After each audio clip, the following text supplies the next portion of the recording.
Okie doke, g'day guys, bit of a different video today. I've done a bit of a road trip north, and on my way I've stopped in at an old mate's place, the TONK, and today we're going to have a chat about the old days of him pro fishing off Fraser and Double Island.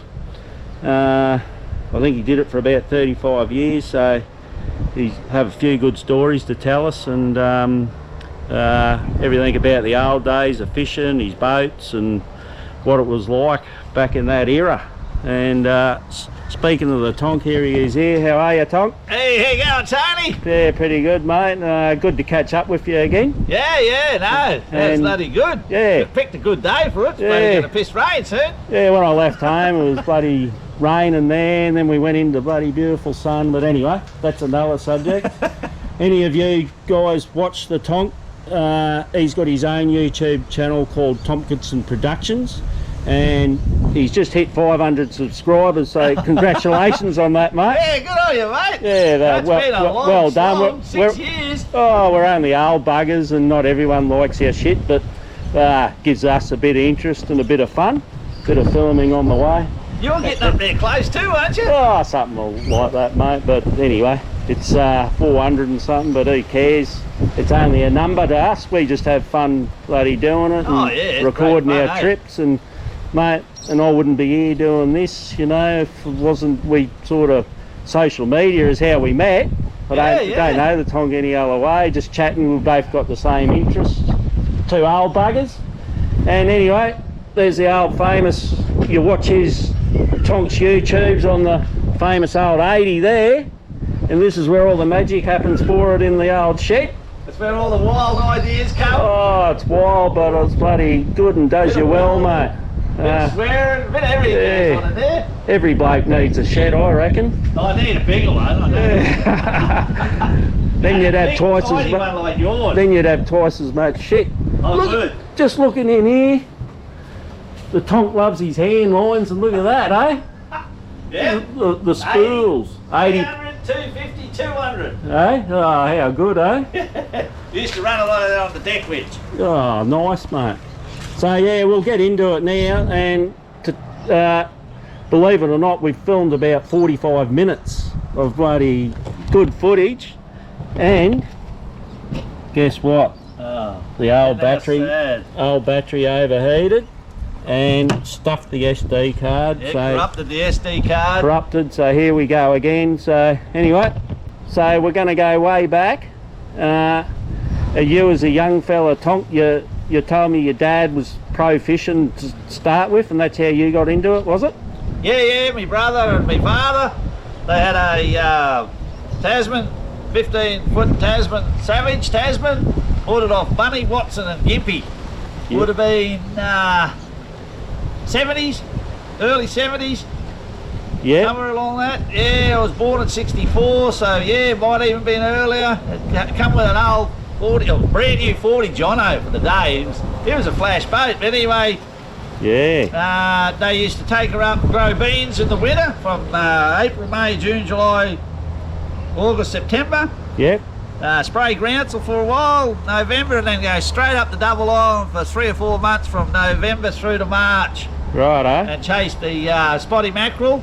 Yep. And the Spanish mackerel. Yeah, okay. And then when the market got a bit flooded, they'd chase the reef fish in there as well, depending on the weather, of course. Yep. But the main one was they loved the mackerel, the action, the mackerel, the hit, the fight, you know. Yeah, pretty good, eh? Oh yeah. Then some weeks they get like 1,000 pounds of spotties. Yeah. Throw a few blues in there as well.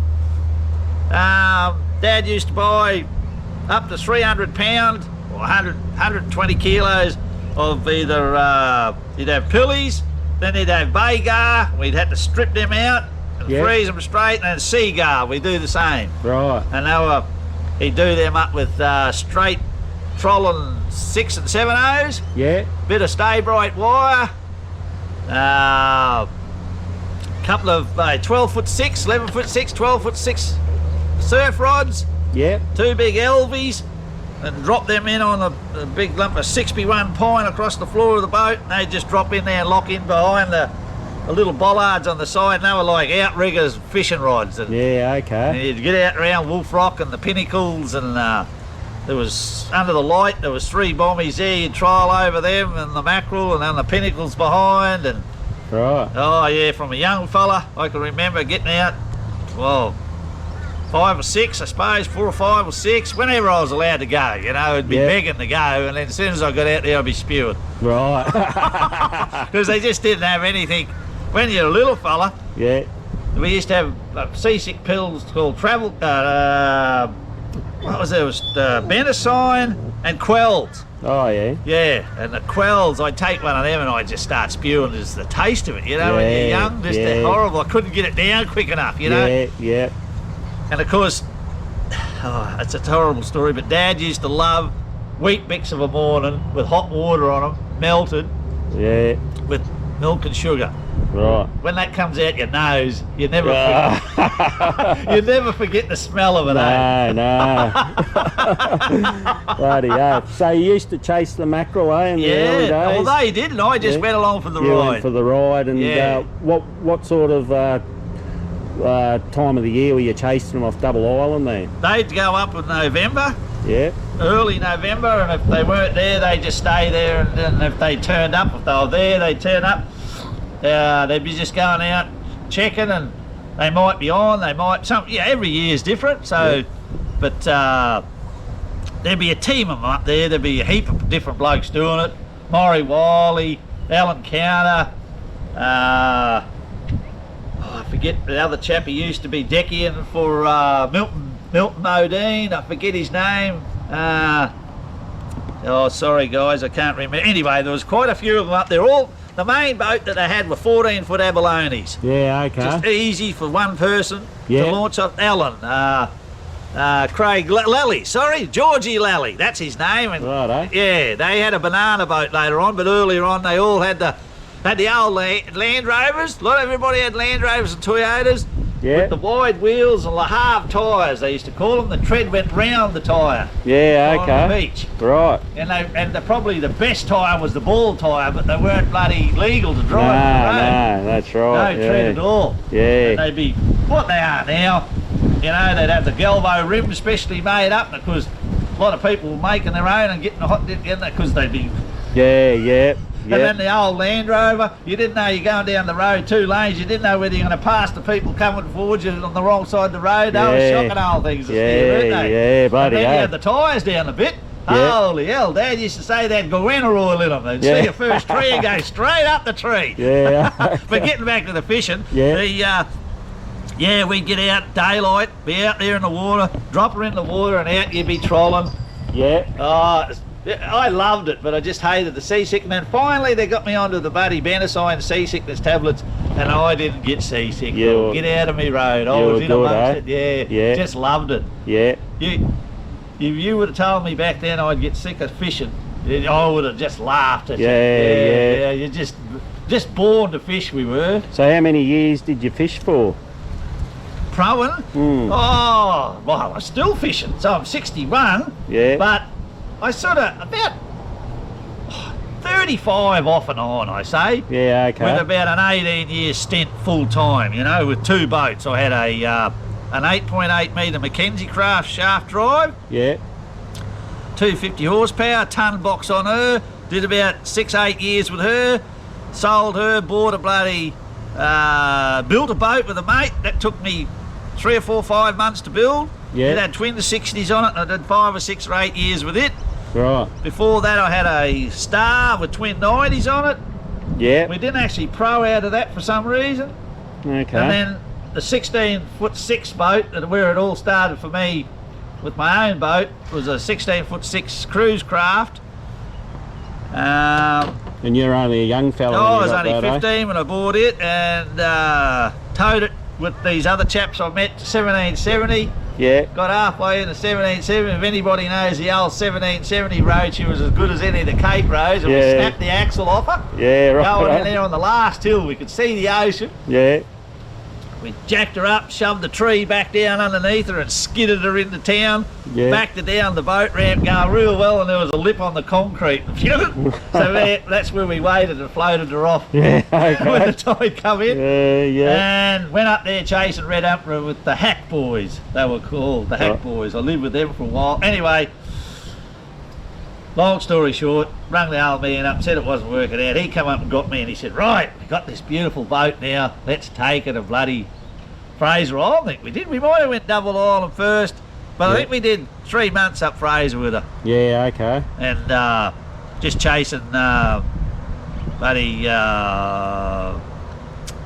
RTE or Red-throated Emperor, Lipper, and just the old Tuskies, the big green Tuskies. Oh, yeah. These bloody fish bins I've got here. Yeah. We used to, little trade secret here, if you want to, you go down the beach, and years ago there was no limit, we'd get the pippies or the Ugris. Oh, yeah. Fill a 20-litre bucket. Yeah. Take them back, tip them into another tin, put them on the fire. When the water starts boiling, they all open. Right. You give them another 2 or 3 minutes, and they go like boot leather. Yeah, okay. That's what we used to use for them. Yeah, okay. And we'd leave a bit of squid or a bit of pilly on the hook in the boat, but we had packets of them frozen in the freezer of bloody, of the pippies, and you'd go out, and they wouldn't bite you wouldn't, it was gentleman fishing. You wouldn't sort of even go out till 7 or 8 or 9 o'clock in the morning. Nah. The bloody parrot liked the bright sunlight. Yeah, okay, yeah. So you'd go out, out you go, and we only fished for 2.5 hours on the run-up tide. Yeah. Might get 100 pound or 50 kilos for the morning, but they were all these length of a fish bin. Yeah, okay. Oh, you'd have the red ones and the big green fellas. Oh, and then the work started. You had to come back and gill and gut every one of them. Yeah, yeah. And I can't remember his name, but there was a chap there on the beach. He had a 18-foot shark cat, twin 85s or twin 70s. Was his name? Not Wayne. Might have been Wayne. I think he owned or went on and owned and got Tweed bait going, and that's where he started. I could be wrong. In that sort of vintage, he had a old Toyota. But the best thing I've ever seen, he used to have a Honda motor. Yeah. Foot valve into the saltwater lagoon. Yeah. Out with 2 or 3 hoses. Up and the work clean bench, and I had one here for years, and it was a red. The hose clipped on the end, and it was a cleaning brush, and the water come down and it had 10 or 15 really stiff bristles, and the water shot out of a hole there. Yeah. So you gill and gut them, and then when you clean them out, you just get this thing, and it just cleaned all the guts out and washed them. Jeez. And then and it was salt water, and he'd just sell that and buy a new one every year because it'd be rusted out. Yeah, that would have made life easier and quicker, eh? We got in with that chap, and we could knock him over at no time. Yeah. We'd wait until he come in, and then we'd all clean them together, you know? Yeah. Oh, other than that, you'd be out there scrubbing in the lagoon and mucking around. And, but yeah, that was brilliant. And then... So how much we... about $4.50. We had a big esky. Yeah. Went across the back of... Dad bought the first one that in our family, a tray-back Land Cruiser with the 3.6 litre diesel motor in it. Yeah, naturally aspirated. Yeah. Wouldn't pull the skin off a rice custard, but great on fuel. Yeah. Anyway, we had her there, and the esky went right across the back. 450 pound it might have held. I don't think it was 400. It might have been 450 kilos. I can't remember. It was a big sucker. Yeah. And you'd stack all the fish. You'd start off on the bottom with all the parrot. There as many parrot as you could, and then you might, if you got up 2 or 3 layers off the bottom, then you'd put your RTE, but if you had them, you'd have to put them in. Yeah. And then you'd layer ice on top, and then you'd have to, so they drained. Okay, so all that stuff keep draining. I've just got to bloody blow me nose. No, you're right. I've got a bit of... Yeah, okay, mate. So, now... you've told me in the past about a couple of really ripper days you had on the big reds, and a couple of hangs you did on 2 different trips in the same spot. So fill us in with that, mate, and tell us a story about those couple of epic trips. Yeah, well, it was the best trip I've had off Double Island was in my 7.7 metre boat called Gazinna. They're all named Gazinna. Yeah. I built it myself with a mate. Anyway, me Decky Dave and I were up 46, 48 miles up along sort of north of the bar, just, you know, not far from the bottom of the Southern Gardeners, and we're just sitting on the shelf there, and we see this boat coming up to us, and we're thinking, oh, it's going to poach us, you know, because you never saw anybody, and then all of a sudden when you did, you knew what they were up to when they're coming straight at you. Yeah. And anyway, they're coming at us. There's a bit of ground to the south west of us that I knew, about 2 miles inside us, a mile and a... Anyway, they pulled up. Sorry, Tony. And they stopped there, so we thought, oh, they're not going to come near us. Anyway, they come a bit closer. They skidded inside us. You know, too far away, you couldn't wave to them, so they weren't. Yeah. They knew the smart fishermen knew them days with GPS. You could get an eye there that there's country there, and you'd mark it. Anyway, they went up a couple of miles above us. Yeah. We thought, oh shit, there's a bit of country up there. So we ended up re-anchoring where we were here. Next day, they were gone. We went, oh, we got to be able to suss that out. So up we goes, gets up. We could have been 500 metres, we could have been a kilometre past, who knows over that distance. Yeah. Sees this bit of a show, me being me, I'm having a sammer, you have a drop day. He was the dickie, he was getting paid. Yeah. So he goes out and he just fished, he just loved it. So yeah, up with the blumper bait, down with the deck winch, and friggin' bang. Fucking hell, next minute he's on there like on the reef queen, 2-hand, and he's trying to fucking wind. He's going, oh, like he had a good fish on, and then something else hit it, and we just went, oh, shark, you poor bud. Yeah. So I come on, get it up, stop you fucking around. Yeah. And I'm having a sandwich and making him one, and then up pops the 7-8 kilo red. Holy shit.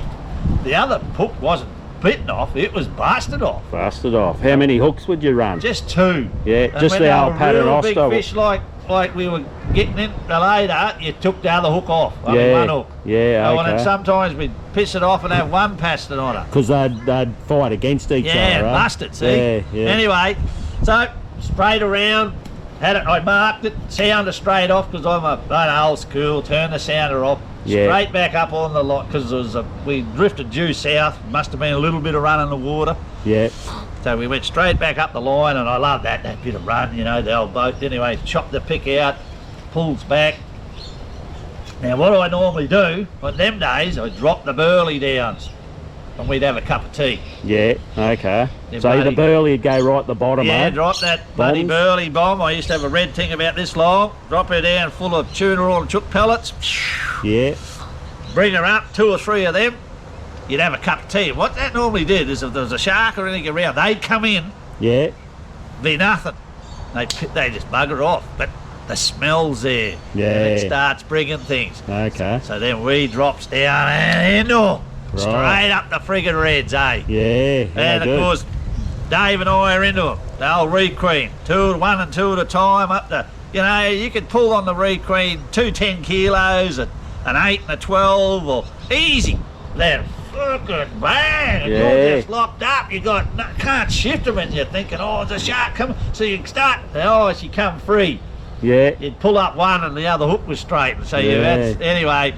So we had about 10 or 12 on the deck, just flapping everywhere, and of course, I was a great believer, you know, there's no point catching them unless you're looking after the fish. So I start brain spike and bleeding in the bucket. And how big are these fish, the 10 or 12 on the deck you got? Oh, 8, 10, 12, 15 kilos, 12 kilos, you know, they're all just big fish. Yeah, all of them. And Dave just keeps catching, and then my buddy gets them put away, and he's on the one over there that just straightened him out. And then I drops down and pull 3 fish for 45 kilos. So one was just over 15, and one was just on, and one was just under. Yeah, good, eh? Yeah, and that was my best. 3 pulls, 3 fish. I mean, 3 drops, 3 fish. Yeah, yeah. And no, that would have been something. I could have had other fish with them, but they were the best fish. Yeah. Because sometimes you might pull a 15 and a 7. Yeah. You never remember that one. No.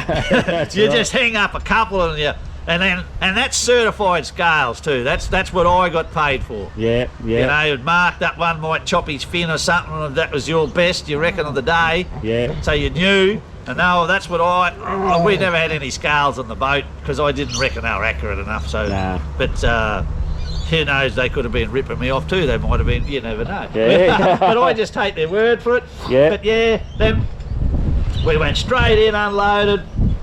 Bang, another trip, same thing. Just went out to that same spot. Yeah. Come up on it, did one drift.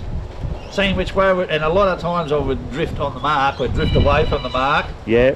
So you got the drift line, sounder off, straight back up, anchor, same thing, burley, cup of tea, Yeah. and then just into them. Yeah. And we left them biting that Yeah, first right. trip. They Yeah. come back and left, and that was just to fill the boxes, you know. Yeah, yeah. And yeah, Bloody- yeah. So and because you're typical me, but as you're going up, you're fishing on the way, so you had fish as well, you know. So Yeah, yeah. you couldn't just study. I used to have 2 300 litre boxes and a 200, Right. and yeah. But anyway, they were the two those, and plus we used to get So how long- 15s and 20s. But just pick that up. That's a sharp bit of. Oh. So how long was it, Tonk, between when you got the 27 the first trip and 27 same spot in the next It might trip? have been a week if that. Could Yeah, have been okay. a couple of days. Yeah, okay. Yeah, just if the weather was good, I was out there again. Yeah, you know? yeah. And or sometimes it could be a bloody fortnight or 3 weeks before the weather come good. So what was the main bait on those two trips that you're sending down for those big reds? Well, everybody says Husser's good. Yeah. Yes, it's great, but I got paid for Husser. Yeah, yeah. I got $10 for Husser, yeah. whereas I could buy mullet for $1.50. Yeah, so $10, when you say $10, is that That's a 10? whole kilo uncleaned. You Yeah. can just clean it. But when I used to just go to my local fisho, net fisherman, Yeah. because I'd buy 50 or 100 kg, I'd get it for $1.50 or whatever, and it was beautiful, fresh mullet. I Yeah. wouldn't freeze it. I'd take about 30 kg with me on a trip, Yeah. and I'd just be out there, a few seasick pills in there and a can of Coke, and I'd be that excited. I'd be slapping myself as you're coming up towards the mark. You're that flopping excited to get what's there. going to hit the deck? Oh, you don't know with you. You know, Yeah. we caught more reds when the bigger boat out near the Swains, Yeah. but not in a hit like that, you No, know, yeah. just off one spot. You might get bloody a dozen here and a dozen there and a dozen there, and you might end up like, end up with a heap more. Yeah. 'Cause but not 27 and 2 in a row, Nah. you know. So that 27, what was that over, like a hour, 2 hour period? Whatever, or- as quick as they bit. Because when they're generally biting, you don't know if they're going to stop. Nah, And So you gotta that's get- as quick as you can get a bait in the water and pull because that's them. your living. Yeah, you got to you're get down there slamming as them, quick and as there's you can. no gaffing when you're deck winching. Nah. I used to use 14-0 easy baiters. Like I said, 300 pound trace, 300 pound trace, 200 or 250 Yeah. main line, and you just looked. You had a track pin about that long, 1.5 to 2 kilo track pin with a little chain link welded on the top.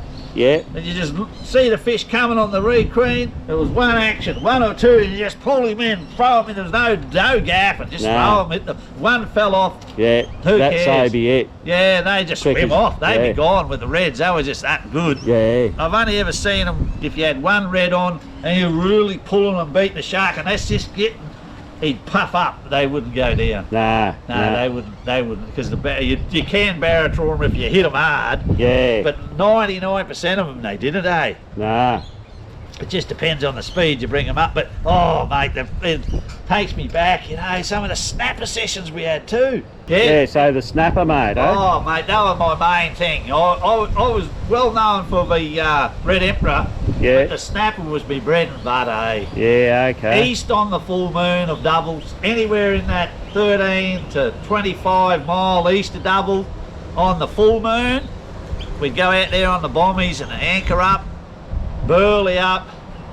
If you had good fresh squid, oh, you were just into them. Yeah, and then okay. you'd wean them over onto maybe a bit of, yakkers. A lot of big yakkers was what another one we used. When I first started off, they were pretty thick. And they're still thick, but they got a bit timider. Yeah. So, yeah, Dave and I would slip out over the bar, what they call the bar reef, just at Double Island. It might take us half a day and we'd catch these yakkers, foot long, about that long, big yakkers. Right. And we used to use a little mustard rig, 1/0 hook, Yeah. with a red flasher. Yeah. And they would come in threes, but because I was tight-ass tonk, I'd cut them into ones or twos. Yeah. And we'd rather boat one than 3 hooked and get none in the boat, you know? Right, yeah. So you'd go out there, burley up on them, might take you half a day and we'd catch 100. Right. And we'd bloody brain spike, put them in a nice slurry, Yeah. then put them 20 or 30 of them into a double coals bag and then bury them deep in the ice. Right. A lot of people don't realise with yakkers they go sour quick unless you can get them on that ice, freezing cold. Yeah, yep. Then out we go to our spots. Oh, if we had that bait, Yeah. and we had good squid, you could buy that good trawler squid was a backup, because I'd always take a full box of pillies. Yeah. That was just it, a given. That was buried deep in the ice so it stayed as frozen as you could. Straight out, get on your mark. There's a spot out there, a lady called Pat Hutt's Sweetie Spot. If you're watching Pat, it was a cracker for snapper. Yeah, you get there, the ledge was behind you out here, you'd anchor up. You didn't matter, because the run, it was roaring south. Some nights there we'd have 3 10 balls to hold the bottom. Yeah, right, jeez. Average was 1 or 2 10 balls. Yeah. But you wanted that run, so you from the north to the south, so you anchored into the north. Yeah. Your boat hung north-south, you're fishing with your lines out the back. Yeah. And you could be 40 metres in front of the reef with that burley, and those snapper just come looking. Yeah, okay. And then you'd have your bait runner, 6'6" rod, big long trace. You'd cut the yakker, that filler to go off and lay there. The prime bait was the tail, the backbone with a half a fillet on the other side, cuts through the head so the enzymes come out of the brain. Yeah. And then you put your snood, 1 hook, 6/0 through the head, Right. 1 through the back tail, and you'd flick that out into the run and just slowly let him down. Yeah, okay. Sit that on the bottom, put him in the rod holder with the bait runner on. Yeah. Oh, those old nobbies, they just and you wouldn't strike, you just run over, wind the handle and let the rod wind up, load up. Yeah. And then you just, at that same time, you pick it out of the rod holder and then you just slowly wind that, and that'd just go on the moonlight. You go out there in the moonlight. Yeah, yeah. And you just catch them until they either went off the bite or you fill the box. Yeah, okay. Oh, so you called them a different name to snapper. Boneheads. Yeah, bonehead. Yeah, get into boneheads. How'd you get that name, mate? Actually, it wasn't me. I got it off, who has Keely Rose? Oh, yeah? Yeah, he was the first one I heard coming up and using the bone. To me, they were just big snapper. Yeah. And then this word started coming around these boneheads, you know. When you look, what was his name? He owned Keely Rose. Oh, buddy, Ed Falconer. Yeah, Ed, but he come on the scene, it must have been 20, 25 years ago. Yeah, that word started coming around, so everybody called them boneheads then. But anyway, I was sort of fishing, and then on the new moon, we go north and fish the black moon. Right. Up around your Mahino bommies. Yeah, okay. Same thing, get up in front, get the yakkers, get the squid. Yeah. And the same thing, just you'd see the little speckles all in the water column there, you knew they were there, you had to concentrate them, get the bloody burley going. Yeah. We didn't have the sharks, and the fish would not bite till 8 o'clock at night. Yeah, okay. Pitch black. Pitch black. They'd be coming up and the phosphorus would be shining on them. Yeah. Just, you know, at nobbies like they roll that way coming up. And it's running the same thing. You know, 10. Well, another mate, he used to give up 12 balls. Yeah, okay. Yeah, huge bloody things to hold bottom. Jeez. Yeah, same thing. But through the day, we go out and fish for your pretty fish. Yeah. Your hussy, your bloody reds or anything like that. Yeah. And then you'd have your evening bite. Yeah. And then you'd buddy, if you didn't catch anything there, you knew if you slipped back on those bombies of the ledges at 8 o'clock, 8:30 at night, the snapper would come on the dark. Come on, I'd either fish them or a place called Paul Arthy's. Yeah. You'd get Jews, snapper, or up on the Mahino ledges, just snapper. And sometimes you'd pull a heap of mangrove jack. Yeah, okay. There's a wreck up there that one of the famous buddy Snoopy Armitage. Yeah. He's a well-known trawlerman there. Yeah, right. It ended up wrecked on one of the ledges up there, and it used to hold the jacks. Yeah, okay. The John Thomas, was it, I think, the name of the boat, or something like that? Right, yeah. Might have been one of his boats anyway. There's a few of them out there. That was the Bayou and a couple, then it might have been the Taipan Star. I don't know if they're all bloody...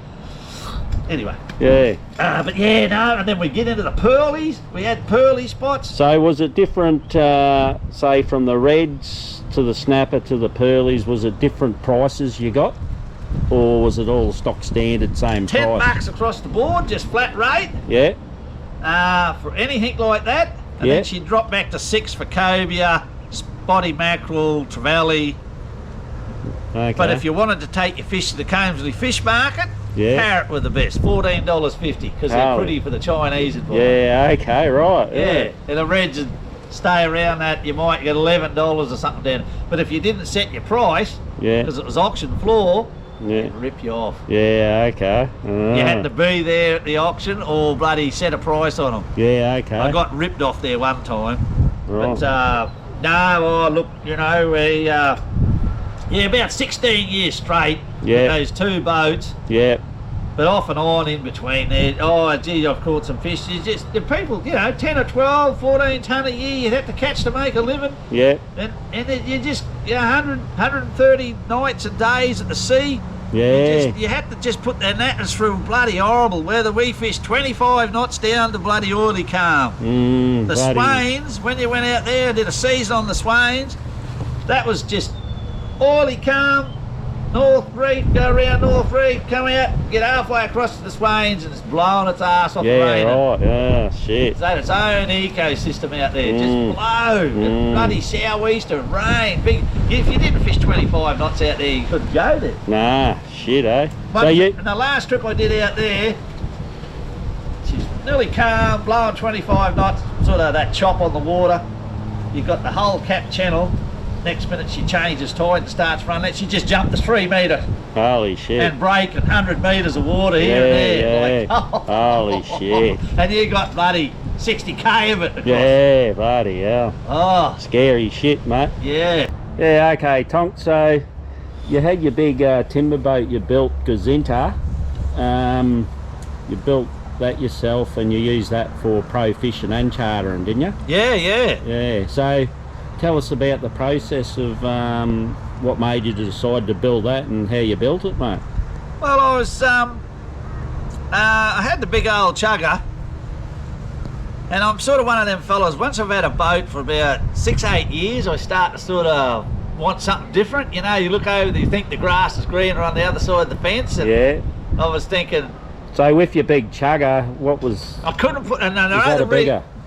I couldn't put the chugger in the survey. Yeah, right. And I was thinking, I was looking, these blokes. I had a mate called Ivan, and he was doing charters, and it looked like he was making a lot of money, so I wanted to be in on it. Yeah. So to do it, I had to build a boat in the survey. Right. Yeah. In the meantime, I spoke to a bloke called the name of Terry Davis, and he said, yep, he could do that. Righto. So anyway, the process of building one is you got to get your timber, and we use flooded gum or rose gum. Yeah. And got the timber cut to the sizes. My old mate down the road, he told me what I needed. You cut it and then you rack it. You cut the hog, which is about a 6x4. Big thing, about 8 or 10 metres long, or 8 metres long, and then all the others for your ribs. And you got to dry that. That takes about 12 months. It's got to be racked up and dried. Yeah. So it's not a quick process to build a boat. No. And then we used H3 treated hoop pine, which is like treated for rot, but it's a water treatment. Right. So then you can, when it's dry, you can fiberglass to it. Yeah. Whereas if you use the H5, the H3 is a water treatment one, whereas the H5, I think it's like a petroleum type. Right. And it's the bloody fiberglass doesn't like to stick to it. And that's what I've been told. Correct me if I'm wrong. Anyway. We had a shed like this shed here, maybe a bit longer and open, and my mate Jimmy Lindsay had built a lot of boats over the years, big cats and work boats, you know, net fishing boats. So yeah, we just put her in there and we just started on it one day, and about 4 or 5 months later, 4 months later, we'd bunged it together. Yeah, it must be. I did have it down is it 10,000 stainless screws? But that sounds a bit too many. Might be bloody 4,000 stainless screws. And I forget how many kilos of industrial strength araldite we used. We glued and screwed it as well. So you got some pictures of it, mate? I have. All right, well, I'll put some pictures on here, guys, so you can see it, know what we're talking about. It's built this way with the keel this way, set up on just blocks. So it's and that's all level. And then your frames, your frames are made, you get 2 sheets of 8x4 ply. Yeah. And then you draw your frames up. Yeah. And one is smaller or bigger to the nose, to the back, and then you just number them, and then they cut out and they sit over the frame. And it is a. I have a go at building one myself, but it's a process, eh? And you cut that boat down, didn't you? Yeah. When I had it for about 6 years, I got the shits with her one day, I went out with her and knocked 2 metres off the arse of her. Well, what happened is I got pulled up by the Scarlies and my trailer got put off the road. Yeah, okay. Yeah. And what motors were you running on it? Twin 60 Yamaha high thrust. Yeah, okay. They did about 1,200 hours of the hardest work. Yeah. From the time I left Tin Can, they were just flat. Yeah. Till you got her on the plane, and then when she wasn't going to rev anymore, you pulled them back, and you were doing about 14 to 16 knots. Yeah, right, eh? Yeah. And they just hummed away like that, flat out. Oh, they were ringed out their neck, them poor buggers. Good old mate. But gee, she was a shite of a boat, travelling with the sea or against it, but when you pulled up, she was just like fishing off a surfboard. Yeah, okay. God, it was stable. Yeah. It was as stable as a cat sitting in the water, but didn't ride like a cat. Yeah. All right, mate. Well, we're going to have to leave it here. My battery's going down in this one. I've already bloody blowing a battery up, bloody overheating. So yeah. So anyway, it's. I'm going to do a part 2 to this because Tonk's got a lot more good stories to tell us about the old days and what he's got up to through his pro fishing, his farming, and here's the old girl going off. Look, she's rounding them up. But yeah, Tonk, so nice, nice having the first chat to you, mate, about it. No worries. And anytime. And there will be a part 2 because there's a lot more things I want to ask you. I'll drive down to your place next one, and we'll have a chat at your house about me. Yeah, sounds good, mate. Yeah. Righto, guys. Hope you enjoyed it, and until part 2, we will see you then. So, which hooks you use, mate? This used to be my favourite. That's a 14-0 easy baiter. Then I went up to this one at the last. Yeah, serious hook, eh? Put that in the palm of your hand, mate. Just look how big of the palm of your hand. That was on the 300-pound line. Yeah. I don't know what size it was. You just had to get something that the hook, when you hook them, and it gets over the jaw of the red, you know? Yeah. Serious hooks, mate, for serious fish, eh? Well, I used to straighten them out. Yeah,